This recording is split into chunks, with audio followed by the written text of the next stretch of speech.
Think about this for a moment. For over 150 years after the United States declared its independence, there was no law in the entire country that said an employer had to pay you a single cent. Not a dollar, not a dime, nothing. You could work 16 hours in a coal mine, crawl out covered in soot and blood, and your boss could hand you a brass token with his company's name stamped on it and tell you that's your paycheck. And there was absolutely nothing you could do about it. No agency to call, no law to cite, no floor beneath your feet. For most of American history, workers had no guaranteed minimum wage, no overtime protections, no laws against child labor, and no safety standards of any kind. The richest nation on earth was built on the backs of people who were paid whatever their employers felt like paying them, and in many cases, they weren't paid in real money at all. This is the story of how American workers survived in a country that treated labor like a commodity and human beings like expendable parts in a machine. It's the story of children as young as 5 operating heavy machinery, of women locked inside burning factories, of miners trapped not just underground but inside entire economic systems designed to keep them permanently in debt. And it's the story of how, after decades of bloodshed, strikes, riots, and political battles, America finally passed its first minimum wage law in 1938, a law that almost didn't survive, and one that many powerful people fought to kill before it was even born. To understand how American workers were paid before 1938, you have to understand what America looked like before the industrial machine swallowed the country whole. In the early 1800s, the vast majority of Americans didn't work for wages at all. They were farmers. Roughly 80% of the population lived on small farms scattered across the eastern seaboard and the expanding frontier. These weren't wealthy plantation owners. Most of them were subsistence farmers, meaning they grew just enough food to feed their own families and maybe sell a small surplus at the nearest market town. Money was scarce in rural America. Entire communities operate on barter systems, trading eggs for flour, labor for lodging, livestock for tools.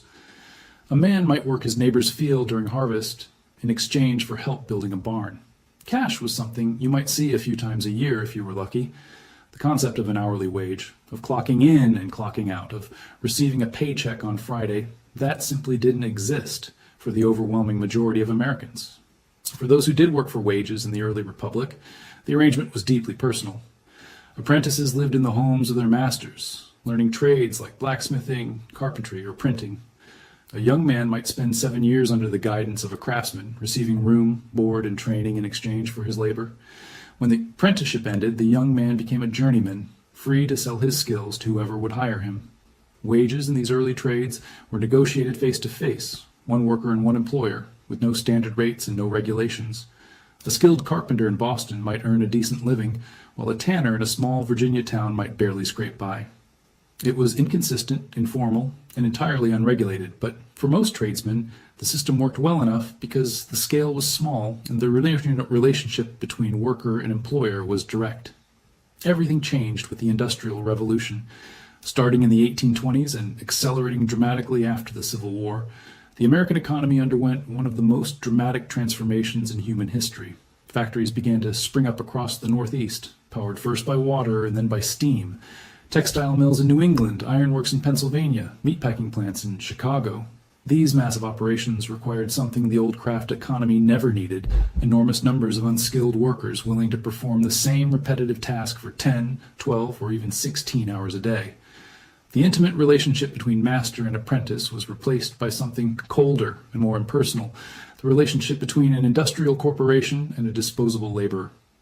And the laborers came in waves. Millions of immigrants from Ireland, Germany, Italy, Poland, Russia, and China flooded into American cities between 1840 and 1900. They came fleeing famine, persecution, poverty, and war, and they arrived in a country that desperately needed their hands but had no interest in protecting their rights. These immigrants were the raw fuel of the industrial engine, and the men who owned the factories knew exactly how to use them. Here's how the system worked.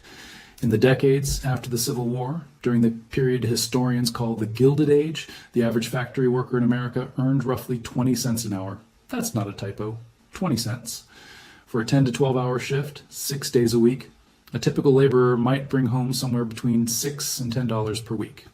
Adjusted for inflation, that's roughly the equivalent of $180 to $300 a week in today's money. Now, that might sound survivable, until you realize that a factory worker in the 1880s had to pay for housing, food, clothing, medicine, and transportation for an entire family on that income, in cities where rents were climbing and food prices were unpredictable. The reality is that most working class families in Gilded Age America could not survive on a single income. It took every pair of hands in the household, including the children's, just to keep the family fed. And that brings us to one of the darkest chapters in American labor history, the widespread use of child labor. By 1900, roughly 20% of American children under the age of 15 held full-time jobs. Some were as young as 5 or 6 years old. In the textile mills of the Carolinas, children were prized because their small fingers could reach into the machinery to fix broken threads or clear jammed spindles. In the coal mines of Pennsylvania and West Virginia, boys as young as 8 worked as breaker boys, sitting hunched over conveyor belts for 10 hours a day, picking slate and rock out of moving streams of coal with their bare hands. The work mangled their fingers, blackened their lungs, and crushed their spines. A breaker boy might earn 40 to 70 cents a day for this work, a fraction of what an adult miner made, which was itself barely enough to survive on. But for many families, there was no choice. When a father earned $6 a week and rent alone cost $3, every child old enough to stand was expected to contribute. The factory owners knew this and exploited it ruthlessly. Children were cheaper, more obedient, and less likely to organize or strike. In some industries, like glass manufacturing, children made up nearly half the workforce. And even the adult workers who earned wages often didn't receive them in actual money. This is where the story takes a particularly sinister turn.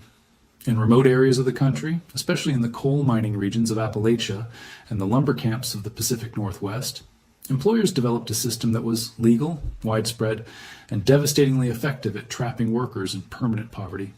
It was called the company store system, and it worked like this. A mining company would buy a tract of land in a remote mountain hollow, far from any town or competing business. They would build the mine, and then they would build everything else, the houses, the church, the school, the general store. The entire town was owned, operated, and controlled by a single company. Workers who came to mine the coal didn't just work for the company. They lived in the company's houses, bought their food at the company's store, sent their children to the company's school, and prayed in the company's church. And most critically, they were paid not in United States currency, but in something called company scrip. Company scrip was a privately issued form of currency, usually metal tokens or printed paper slips, that could only be redeemed at the company store. It had no value anywhere else. You couldn't take it to a bank. You couldn't spend it in the next town over. You couldn't save it and use it to buy a train ticket out. An estimated 75% of all scrip issued in the United States was used by coal companies in Kentucky, Virginia, and West Virginia. The system had its origins in England's so-called truck system, where factory owners in the 1700s and 1800s paid workers in goods rather than cash. The British Parliament banned the practice with the Truck Act of 1831, recognizing it for what it was, a mechanism of control and exploitation. But in America, no such law existed. The practice was perfectly legal, and it flourished. The company store was the key to the entire scheme. Because workers had no cash and no transportation to reach independent merchants, they had no choice but to buy everything they needed from the company store, where prices were often 10 to 60% higher than in outside markets. A bag of flour that cost 50 cents in a nearby city might cost 80 cents or $1 at the company store. A pair of work boots that retailed for $2 elsewhere might be marked up to $3.50. And if a miner's wages didn't cover his purchases, which they frequently didn't, the company would extend him credit, charging interest on the balance and deducting it from his next paycheck. Many miners found themselves perpetually in debt to their employer, working not to earn a living, but simply to pay off what they already owed. The folk song that Tennessee Ernie Ford made famous in 1955 captured this reality with devastating clarity. The lyric about owing your soul to the company store wasn't poetry, it was reporting. Now, it's important to understand that the company store system wasn't some fringe practice limited to a few isolated mines. It was widespread, institutionalized, and protected by the legal framework of the time. There were no federal laws prohibiting payment in scrip. There were no regulations requiring that workers be paid in legal tender. And there were no antitrust laws preventing a single company from owning every business in a town. The workers were, for all practical purposes, trapped. If they complained, they were fired. If they tried to organize, they were blacklisted. If they attempted to leave, they often couldn't because they owed the company more money than they had ever been paid. But the company store wasn't the only mechanism of exploitation. In the factories of the Northeast and Midwest, a different kind of abuse was taking place. The sweatshop system, which thrived in cities like New York, Chicago, and Philadelphia, subjected hundreds of thousands of workers, most of them immigrant women and girls, to conditions that were barely distinguishable from bondage. In the garment district of Lower Manhattan, young women as young as 14 or 15 sat hunched over sewing machines for 12 to 13 hours a day, 6 or even 7 days a week, earning as little as $3 to $6 per week. The workshops were cramped, poorly ventilated, and dangerously overcrowded. Doors were frequently locked from the outside to prevent workers from taking unauthorized breaks or stealing materials. The catastrophic consequences of these conditions were laid bare on March 25, 1911, when a fire broke out on the 8th floor of the Ash Building in Greenwich Village, home to the Triangle Shirtwaist Factory. The fire spread with terrifying speed through the fabric and paper that littered the workshop. Workers on the upper floors found the stairwell doors locked shut. The single fire escape buckled and collapsed under the weight of the women trying to climb down it. The fire department's ladders reached only to the 6th floor. In less than 40 minutes, 146 workers were dead, most of them young immigrant women, Italian and Jewish, between the ages of 16 and 23. Some died of smoke inhalation, some burned, and some, in scenes that haunted witnesses for the rest of their lives, jumped from the 9th and 10th floor windows to escape the flames. The sidewalks below were littered with bodies. The Triangle Fire was not an anomaly. It was the logical, inevitable consequence of a system that placed no value on human life and no limits on employer power. In 1882, an average of 675 workers were killed in workplace accidents every single week in the United States. That's not a yearly figure, that's per week. And for those who survived, there was no workers' compensation, no disability insurance, no unemployment benefits, and no legal recourse. If you lost an arm in a textile machine, your employer owed you nothing. You were simply replaced. It was in this cauldron of exploitation and suffering that the American labor movement was born. And it was born not in courtrooms or legislative chambers, but in the streets, the mines, and the factory floors, forged through violence, sacrifice, and blood. The earliest rumblings of organized labor in America date back surprisingly far, all the way to 1768. When journeyman tailors in New York went on strike to protest a reduction in their wages. But organized labor as a mass movement didn't truly take shape until the decades after the Civil War, when the scale of industrial exploitation became impossible to ignore. In the 1870s and 1880s, the Knights of Labor emerged as the first major national labor organization in the United States, welcoming both skilled and unskilled workers, men and women, black and white, into a single union. Their central demand was simple and radical, an 8-hour workday. At the time, most factory workers labored 10, 11, or even 12 hours a day, 6 days a week.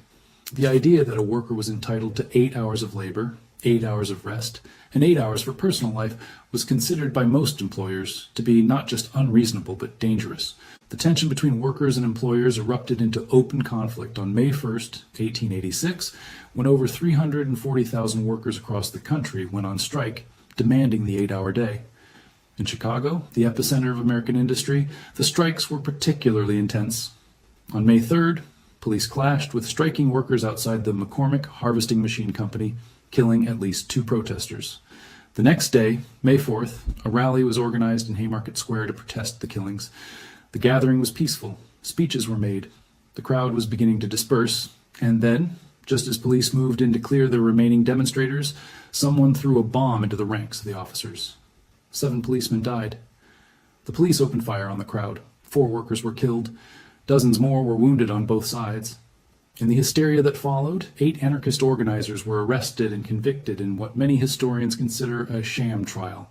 4 of them were hanged. The Haymarket Affair, as it came to be known, sent a chill through the labor movement. It gave employers and politicians the ammunition they needed to brand union organizers as dangerous radicals, anarchists, and enemies of order. Membership in the Knights of Labor collapsed almost overnight. The 8-hour movement was set back by years, but the underlying conditions that had driven workers to the streets didn't go away. They got worse. In 1893, the United States plunged into a severe economic depression. Banks failed, factories closed, unemployment soared. And in the company town of Pullman, Illinois, just south of Chicago, George Pullman, the railroad car magnate, slashed his workers' wages by roughly 25%. But he didn't reduce the rents on the company-owned houses his workers were forced to live in, or the prices at the company-owned stores where they were forced to shop. Workers were paying the same costs with dramatically less income. Desperate and furious, the Pullman workers went on strike in May of 1894.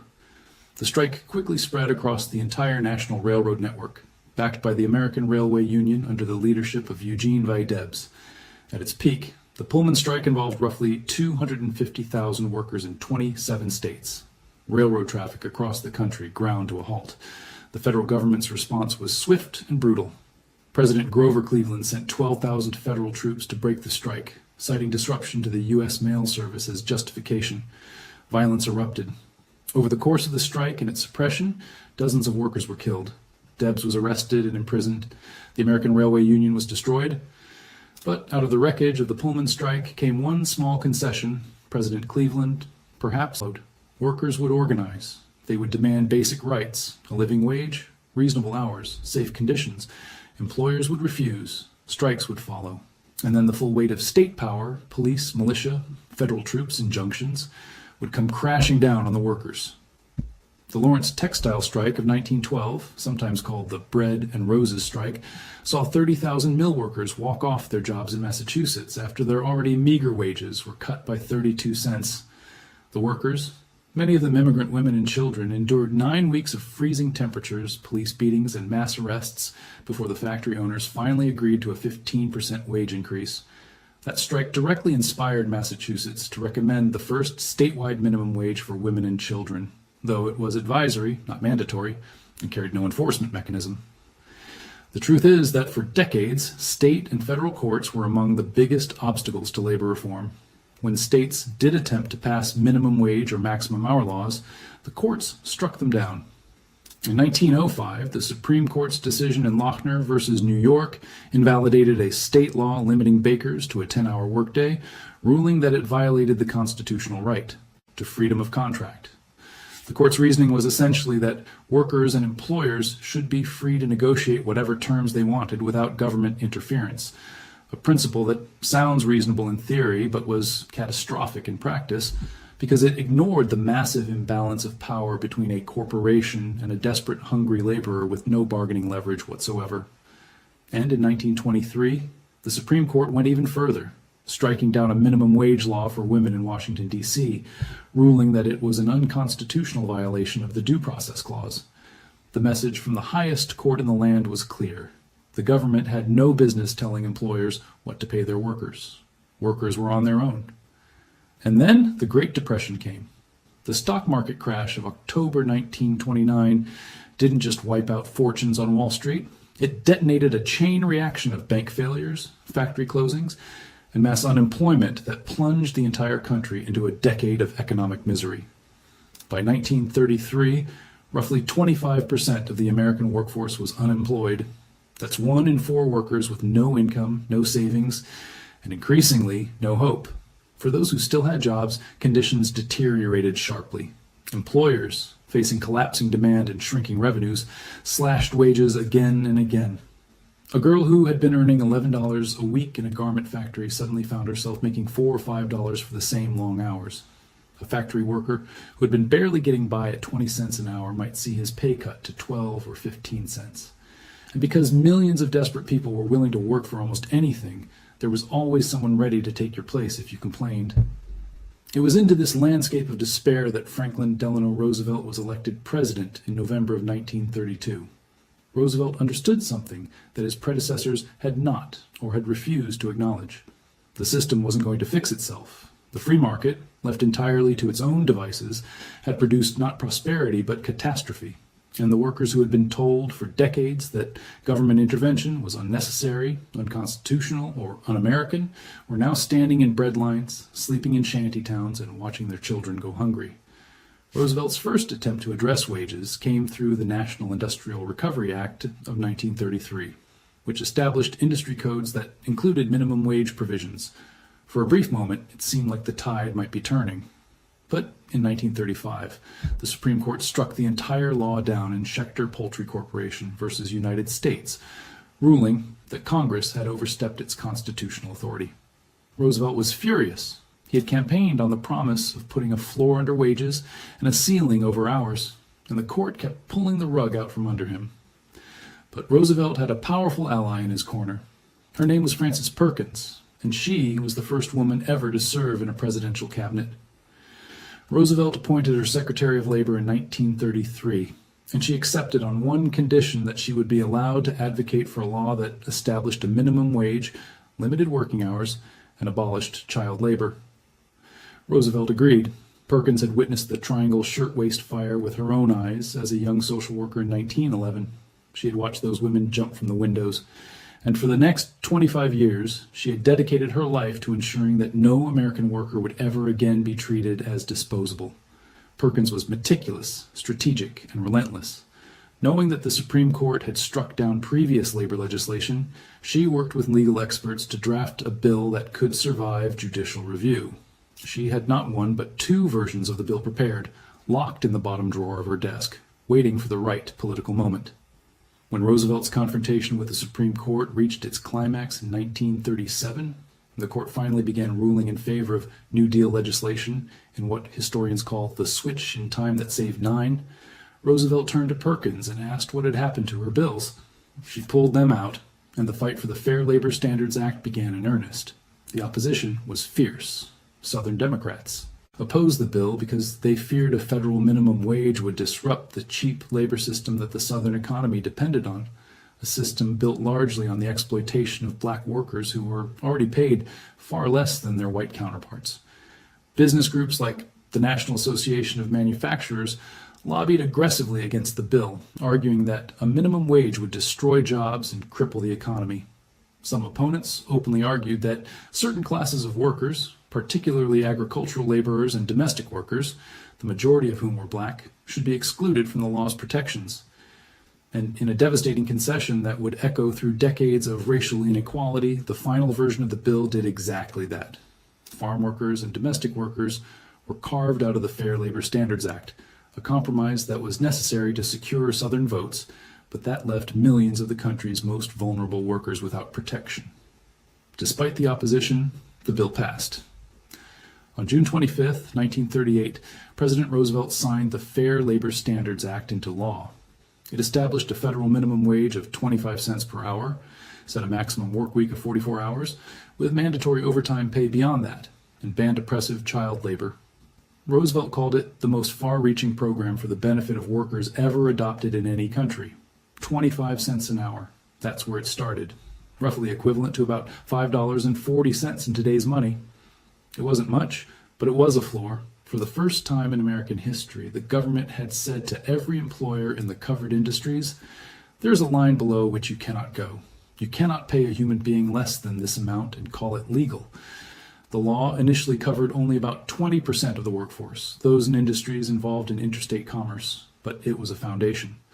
Over the decades that followed, Congress expanded its reach, raised the rate, and extended protections to more and more workers. But think about what it took to get there. It took 162 years from the founding of the Republic.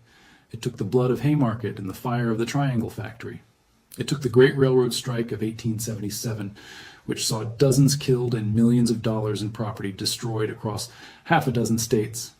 It took the Bread and Roses Strike. It took the Pullman Strike. It took the Great Depression, the worst economic catastrophe in modern history. It took a president willing to fight the Supreme Court itself.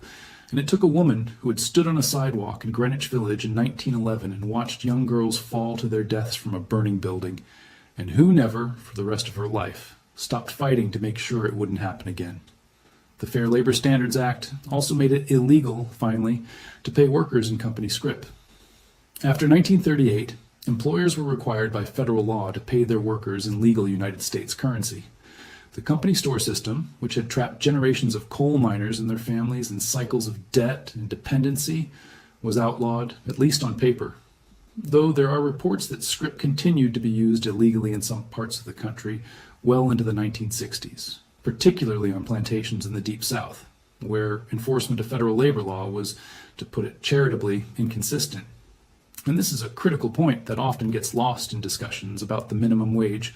The law didn't just establish a floor for wages, it represented a fundamental shift in the relationship between the American government and its workers.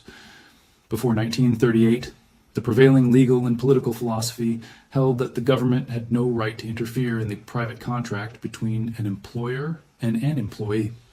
If a factory owner wanted to pay a 12-year-old girl $3 a week to work 13-hour shifts in a sweatshop with locked doors, that was between the factory owner and the girl. The government's job was to stay out of the way. The Fair Labor Standards Act rejected that philosophy. It said explicitly that there are limits, that a civilized society does not allow its children to be ground up in machines, that a worker is entitled to a minimum standard of compensation for their labor, that the freedom to exploit is not a freedom worth protecting. Now, the story doesn't end in 1938, of course. The minimum wage has been raised 22 times since it was first established, most recently in 2009, when it was set at $7.25 an hour, where it remains as of today. Adjusted for inflation, the minimum wage actually had its greatest purchasing power in 1968, when it was set at $1.60 an hour, equivalent to just over $12 in today's money. Since then, its real value has declined steadily, even as the cost of housing, healthcare, and education has skyrocketed. The debate over whether to raise the minimum wage and to how much remains one of the most contentious issues in American politics. But that's a debate for another time. What matters here is the history. The fact that for the vast majority of American history there was no minimum wage at all. Workers were paid whatever the market would bear, which in practice meant whatever the most desperate person in town would accept. And in a country that was constantly being flooded with new waves of immigrants, refugees, and displaced farmers, there was always someone more desperate. The result was a system that generated staggering wealth for a tiny elite and grinding poverty for nearly everyone else.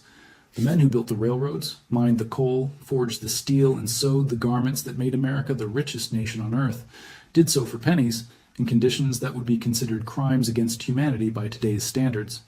What's perhaps most striking about this entire chapter of American history is how recent it really is. We're not talking about the Middle Ages. We're not talking about ancient Rome. We're talking about your great-grandparents' generation, and in some cases, your grandparents. The Triangle Fire was only 115 years ago. The company store system was still operating within living memory. The Fair Labor Standards Act is younger than some people who are still alive today. The protections that we take for granted, the 40-hour work week, the minimum wage,